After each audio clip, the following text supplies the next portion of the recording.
Texans fans, you're watching Texans Today. I am Will Scott. On today's show, we're breaking down some takeaways from rookie minicamp that happened over the weekend. We're going to tell you who won and who lost the weekend at rookie minicamp. So be sure to subscribe because we're continuing to bring you free Houston Texans content. Your boy grew up in Sugar Land, grew up loving the Houston Texans, so be sure to subscribe for more analysis on the Texans, youtube.com/Texans TV.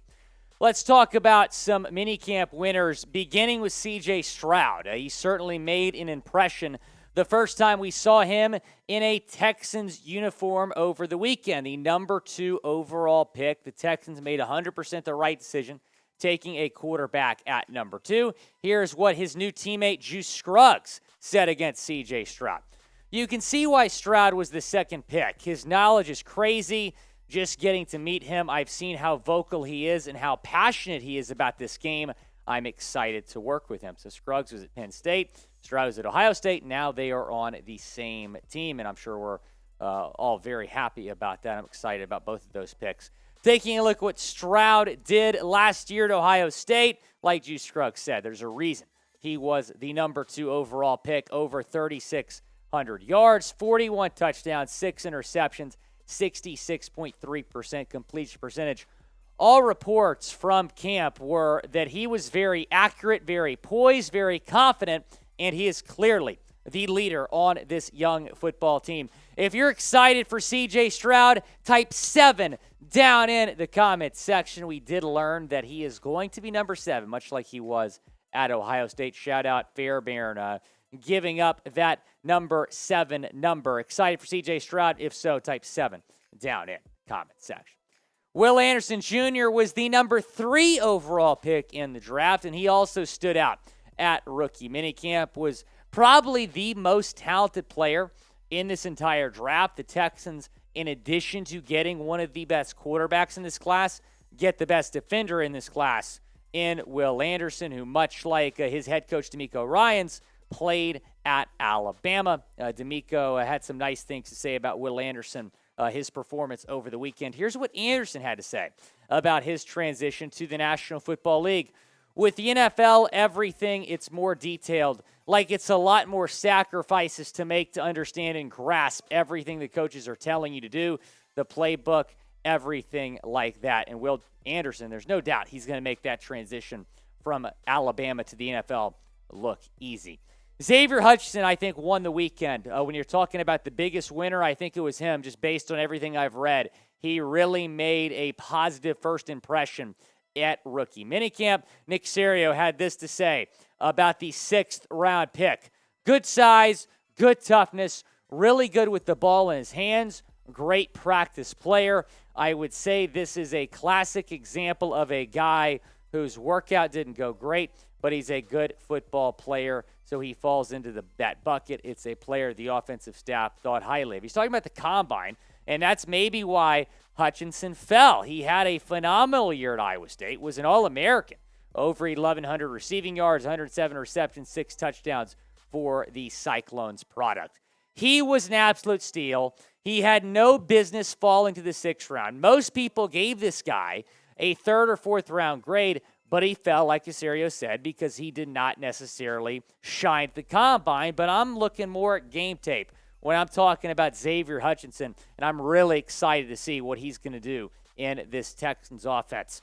Which rookie are you most excited about? Let me know down in the comments section. Is it Xavier? Is it CJ? Is it Will Anderson? Let me know down in the comment section. Another winner is DeMeco Ryans, because I read something funny from the Houston Chronicle. Producer Coop will appreciate this.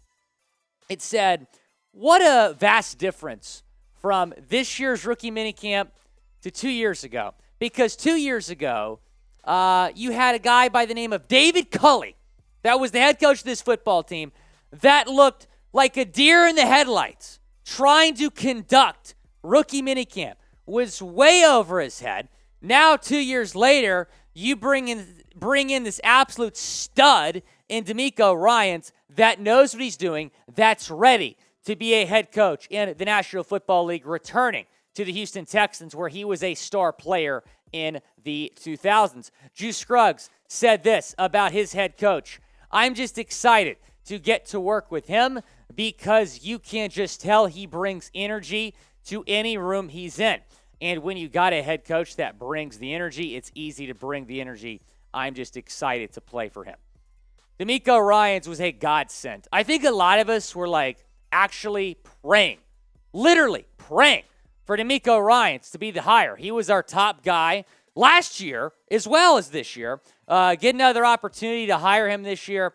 The Texans made the right decision hiring DeMeco Ryans, who is going to turn this thing around. We just talked about what Juice Scruggs said about DeMeco Ryans. Juice Scruggs is our first loser here for minicamp, and not because he didn't perform well. Actually, it looked like he was is going to be a starting caliber center in the National Football League, just based on the last few days. But he's having some trouble adjusting to the Houston Heat. Here's what he said: "I would just say the weather here is definitely different for me. Penn State, we don't get hot that much, and I heard this isn't even hot. Yeah, so that's definitely going to be the biggest challenge for me." Juice, man, I got some bad news for you. It's going to get a lot worse. It's really not that bad in Houston right now when you're talking about the Heat. Just wait until training camp in August when it's 105 degrees with 100% humidity. Good luck, Juice. That's going to be quite the adjustment. So Juice Scruggs kind of struggling early on with the Houston Heat. Luckily, they'll play games indoors, though, in Houston as long as the roof is closed. Davis Mills is another loser here, and he's, unfortunately for him at least, has been a loser this offseason after the Texans took C.J. Stroud. But I think it was pretty clear at minicamp that this is Stroud's team. The way he conducted himself, everything about this weekend showed that this is C.J. Stroud's team. He is going to be the starter going into week one. There's no question about that. Will Davis Mills even be on the roster this year? Type Y for yes or type in for no down in the comments section. Let me know. I don't know. People were disagreeing with me when we did that video talking about him maybe getting cut or traded, but I don't think it's 100% that Davis Mills will be on the roster this year. Number 3 loser, the wide receivers that are on the roster bubble, because Tank Dell's an absolute stud. Xavier Hutchinson is an absolute stud. So maybe a guy like Amari Rodgers, maybe his job is not safe, because I think this team is going to carry 6 or 7 wide receivers. You have a lot of talent at this position, even after trading away Brandon Cooks, Nico Collins, Robert Woods, John Mechie III, Noah Brown, Tank Dell, Xavier Hutchinson. All those guys, in my opinion, are locks. And because of how impressive Dell and Hutchinson looked over the weekend, you got to think anybody behind them, not a lock to make this football team. The AFC South is also a loser here because the Colts did not draft as well as the Texans did. That was clear when you saw the Colts minicamp in comparison to the Texans minicamp. Also, the Titans, I don't think, had the same draft the Texans did. So the Texans got a lot better as a football team. The Colts were bad last year as well. I don't think they've improved that much. Shane Steichen, we'll see how he is as a head coach. And then the Titans are going to regress, quite frankly. So I think the Texans are making some strides in that division. Are they going to be better than Jacksonville this year? Probably not. But I think they're going to be better than Tennessee and Indianapolis. Might be a hot take, but that's what I feel like. YouTube.com/Texans TV. Be sure to subscribe to the channel for more Texans news and rumors.